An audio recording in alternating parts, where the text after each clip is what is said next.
7:52, torniamo in diretta per parlare di ex Ilva, perché insomma Jindal, come sapete, gli indiani hanno nei giorni scorsi presentato una manifestazione di interesse che il ministro Urso ha raccontato in Parlamento, vuoto, ma insomma comunque formalmente l'ha raccontato al Parlamento, e Flax però non molla. Ha inviato, come scrive questa mattina la Gazzetta del Mezzogiorno, una lettera ai commissari in cui ha chiesto un incontro per sottolineare che la qualità complessiva e la solidità finanziaria delle proposte rappresentano elementi chiave nella valutazione del dossier. Flax Group ha mostrato disponibilità ad affrontare i nodi aperti per una soluzione condivisa, che dopo che i commissari hanno chiesto delle integrazioni nella proposta da presentare entro lo scorso venerdì. In realtà i termini sono scaduti, però ecco, Flax non molla, e entrambi i piani però secondo Unione Sindacale di Base sono sostanzialmente dei piani ghigliottina,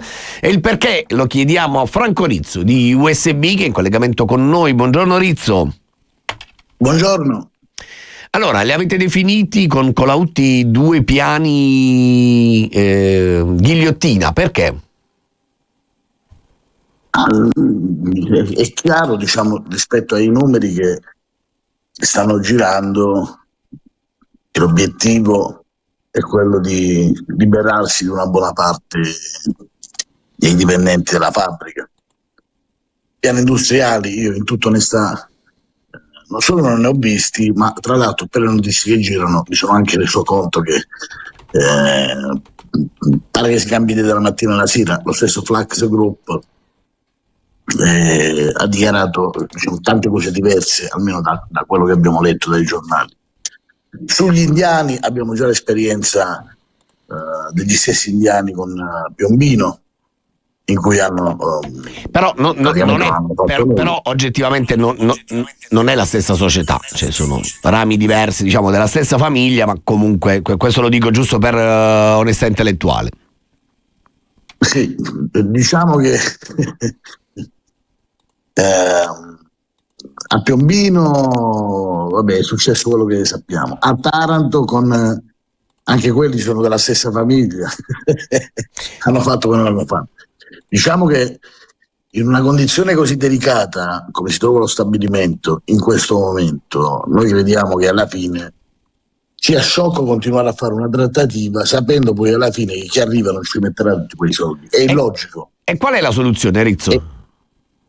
La soluzione: o lo Stato se ne fa carico e nazionalizza, oppure lo Stato inizia, lo abbiamo più volte detto, trova una soluzione per i dipendenti, garantendo, come dire, a tutti i lavoratori il reddito, lavoratori di Ilva, NS e dell'appalto, e altrimenti alternative non ce ne stanno. Io ho paura, lo dico in tutta onestà, che in realtà poi la vendita serva, come dire, ad abbattere il numero dei dipendenti, però che ci sia coscienza da parte del nostro governo del fatto che non si andrà da nessuna parte con la vendita. In questi casi si dice di solito, no, che la politica fa fare il lavoro sporco a qualcun agli altro. altri soggetti, no? Ecco. E allora diciamo, la preoccupazione può essere questa da parte nostra.